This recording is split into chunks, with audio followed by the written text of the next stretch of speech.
What's happening, peeps? goukigod here, and it is time to talk about the news from the past 2 weeks. Everything that's big and exciting in the first-person shooter space, and also some other cool stuff that I've seen as well. And wow, it has been a huge fortnight as far as news is concerned. We're going to talk about Battlefront 2, we're going to talk about Call of Duty, we're going to talk about Titanfall, we're going to talk about Overwatch. There's a lot to talk about, so let's just get straight into it. So the first thing that I wanted to talk about is Overwatch, and the big thing to happen in the last 2 weeks is the Uprising event. Now, we first found out about this through a leaked trailer from the PlayStation France, I believe it was, YouTube channel. Accidentally posted this a little bit early, but it ended up only being maybe 24 hours or 48 hours early before the official reveal. Now, much like the past seasonal events, this one has added a bunch of new skins, emotes and sprays to the game, as well as a brand new limited time event. Now, the event pits a team of 4 players against increasingly difficult waves of AI in which you have to lock down an area and then you have to escort a payload. I've played it a fair bit, it is pretty damn fun. There's 2 different ways that you can play it. You can play it with 4 locked characters, so I believe it's Tracer, Reinhardt, Torbjorn and Mercy, and then there's a version where you can play with any hero. And I've actually found the one with the locked down heroes to be a little bit better. I think that's because the team is pretty well balanced and you always get a healer, and that certainly is very important when you play on the harder difficulty settings. My only gripe with it is there's no boss characters like there was in Junkenstein's Revenge. It would have been cool to see a giant Omni or some kind of giant mech, but as it is, the mode is pretty damn fun. Now, on top of this, playing the event allows you to earn loot boxes much faster than normal, which is a nice little bonus. And just quickly, in other Overwatch news, anyone who is interested in the Oni Genji skin or the Officer Diva skin will actually have a chance to unlock them in loot boxes, because apparently they're going to be added at some point in the future. There was no date given for when this would happen, but Jeff Kaplan explained that he heard the community and some people were annoyed or pissed off that they weren't able to unlock them. If you're unaware, the only way to unlock them currently is to play Heroes of the Storm. I think you have to play 10 games or something like that. It's a PC game, so if you don't have PC, if you're console only, obviously this kind of locks these skins down to a very small group of players. So that's nice that they're going to be available for everybody. I definitely will be trying to get that Oni skin once it's available. It's been a huge couple of weeks for Battlefront. We had a massive reveal. We had a couple of teasers, we had a couple of trailers, and I have to say that the trailer is looking pretty damn impressive. Now, the trailer is all shown using the in-game engine, although it's not actual gameplay and it probably isn't running in real time, but nevertheless, it is pretty damn cool looking. Now, the trailer gives away a huge amount of information, including the fact that the game will be covering pretty much every era in the Star Wars universe. We're going to have characters from all those different time periods, so Darth Maul, Rey, Yoda, and Kylo Ren were all featured in the trailer. We also know that there's going to be a story mode which is from the Imperial perspective, and from what DICE have said about it is it's designed to make you empathize with the Imperial side of the conflict. Now, the Imperial side has always been pitched as a really dark, evil side, so this will be interesting to see if they can actually pull it off. From a gameplay standpoint, we know that the heroes are getting an overhaul. They'll now be unlocked through gameplay rather than random pickups on the battlefield. There'll be a new progression system, there'll be abilities that you can unlock, and this transcends across vehicles as well. Apparently, vehicle combat has been greatly overhauled as well. There's going to be new abilities specifically for vehicles that you can rank up. So we finally have different classes in Battlefront and a proper progression system for both. Now, while we're on vehicles, space combat has been overhauled too. Sounds like just about everything in this game has been overhauled. There's going to be new vehicles, there's going to be mods for these vehicles, and new mechanics as well. So it sounds like the Fighter Squadron mode may have been ditched, or it has been radically changed, and hopefully this means that vehicles play a more meaningful role in the combat. DICE have also outlined some different information in terms of the factions for multiplayer. So apparently it's impossible to have Imperial, Federation or First Order factions face off in the multiplayer. They always have to be facing off some sort of resistance. Now, there's always been a resistance or a rebellion in each movie, so we should have a good side faction to face off against the bad guys, and I'm really hoping that doesn't mean that there are Gungans in the game. I'm pretty sure that's not going to be the case, but fingers crossed anyway. The last piece of information, which is interesting, is that DICE said that there wouldn't be a season pass. Now, what's interesting about this is that EA immediately kind of walked this back, or backpedaled on this statement, and said that there would be premium content. But maybe that means that there's not going to be a map pack as there was in previous games, and hopefully that means they're going to adopt a DLC strategy much like the more modern games like Overwatch and Titanfall 2. Anyway, I'm sure this and more information will be revealed in the not too distant future and also at E3. In Titanfall 2 news, there is some new DLC. This is free DLC, as all the map packs thus far have been free, and apparently they're all going to be free moving forward as well. The Glitch in the Frontier update adds 2 new maps, some new modes, and a brand new faction. So the first map in this pack is called Glitch. It is a medium-sized map designed for objective modes, and the other map is called Deck, which is apparently much tighter for close quarters combat. Anyone who's familiar with the testing level or the gauntlet in Titanfall 2 will be very familiar with this map because it's basically based on the same aesthetics. The Marked for Death mode returns from the original game, and the new faction is called MRVN. Now, like I said, everything here in this update is absolutely free, so if you're on Titanfall 2, there's absolutely no reason not to get your hands on this and give it a go. And I really hope that Respawn's strategy of free DLC and supporting the game like this long term is going to help build up a strong community around it, much like what's happened with The Siege. Also, the more games that manage to pull this off successfully will hopefully encourage other developers to do the same thing.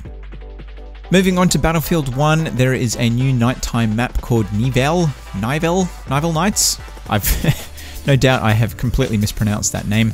Now, at the moment, it's on the testing servers, and it will be available for premium members in June, and apparently non-premium members will get a chance to play it at a later date. So it will be available for everybody, which is nice, but obviously if you're a peasant and not a premium member, you'll have to wait quite a bit longer. The other big piece of news is the spring update, which still hasn't been given a release date, but it should be sometime soon, and this has an absolutely huge amount of stuff in it. So Platoons is basically a new clan system, which allows up to 100 people to join, and you can apparently be in multiple platoons as well. Medic Alert, which has been in the CTE for quite a while, will be rolled out as well, which basically notifies players that a medic is on the way to revive you. There are 4 new weapon variants too. So there is a new Hellriegel, which is the defensive, which sounds horribly overpowered, but I'll give you my thoughts on that weapon when it's finally released. There's a new variant of the Martini Henry, the sniper. There's a new variant of the 1906, which is a sniper variant for the medic class. And for the support, there's the Wheat automatic optical. How do you pronounce that? Wheat? Huyot? Anyway, you know which one I'm talking about. On top of this, there is a bunch of other changes to the gameplay. They've reduced the player count needed to start a match. It was 20, it's going to be reduced down to 6, which is good for finding a game. There's going to be new ribbons, new dog tags. There's going to be choke point balances and other improvements such as spawning locations. Changes to the grenade system so that you can't stock up too quickly. Changes to aircraft, such as nerfing the fighter plane. And there's also some planned changes for the netcode. So again, there's no release date for this update, but when it hits, it's going to be a pretty big one. And apparently the requirements for unlocking those new weapon variants are pretty steep, something like 300 kills with the Hellriegel. So you'll have plenty of things to do once this update is launched. In other news, BULLETSTORM Full Clip Edition has been launched. This is a bit of a weird one. This was a somewhat successful game back in, good lord, when did it come out? 2011, I think. And it's now been remastered with new visuals and all the content that was released for the original one for Xbox One, PS4, and PC. Some of the additional content includes the ability to play as Duke Nukem, which may or may not excite you. But if you're after a bombastic first-person shooter, which is pretty silly and pretty gory, then this may be worth a look in. I think the only thing that didn't interest me back in the day, and the only reason that I'm not interested in it now, is that there's no multiplayer.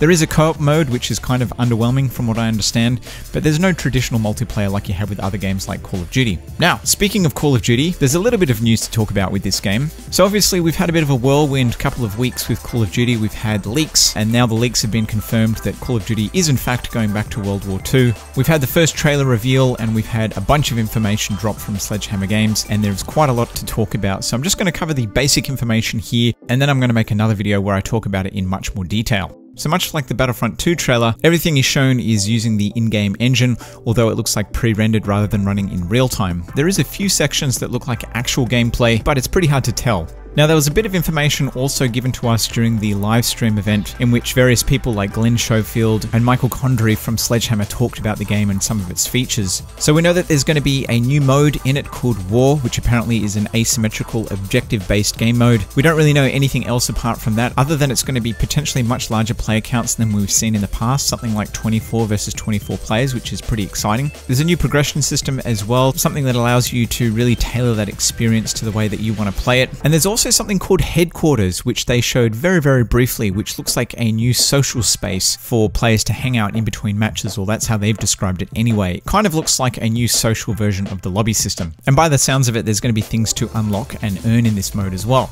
Now, apart from that, there wasn't a huge amount of detail given about the multiplayer. In the live stream event, they mainly talked about the campaign, but what we do know is we're definitely going to see multiplayer at E3, and if you're going along, you're going to get a chance to play it as well. There's going to be another beta again. As usual, it's going to be closed, or what they're calling a private beta. Get it? Private beta.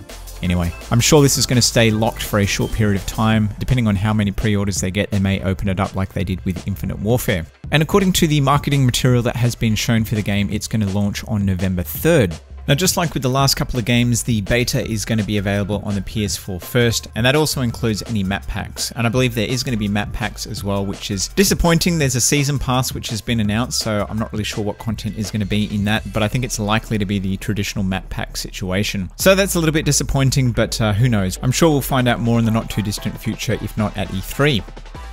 And just on a final note, in non-first person shooter news, just in regular old gaming news, something that I thought was noteworthy was the fact that the Nintendo Classic, the NES Classic has been discontinued. I'm sure you've heard about this. It was one of the hottest properties at Christmas time. Nintendo seemed to have deliberately created a scarcity of stock so that you could basically not find them anywhere, which has basically caused the price on the grey market, such as eBay, to skyrocket. I think people have been selling them for like $500 or even more than that. And I'm sure now that it's been discontinued that the price has just gone through the ceiling. It doesn't make a great deal of sense to me why they would do this. I understand that initially you might want to create scarcity because it increases demand and it will help boost sales, but long term all it does is frustrate and piss people off. There's rumors that there's going to be a SNES Classic, which is the reason why that they've discontinued the NES Classic. But at this stage, I personally am not interested in the SNES Classic. I mean, I am interested. I was interested in the NES Classic, but I think I've been burnt. I really wanted to get one of these at Christmas time. I've been trying all year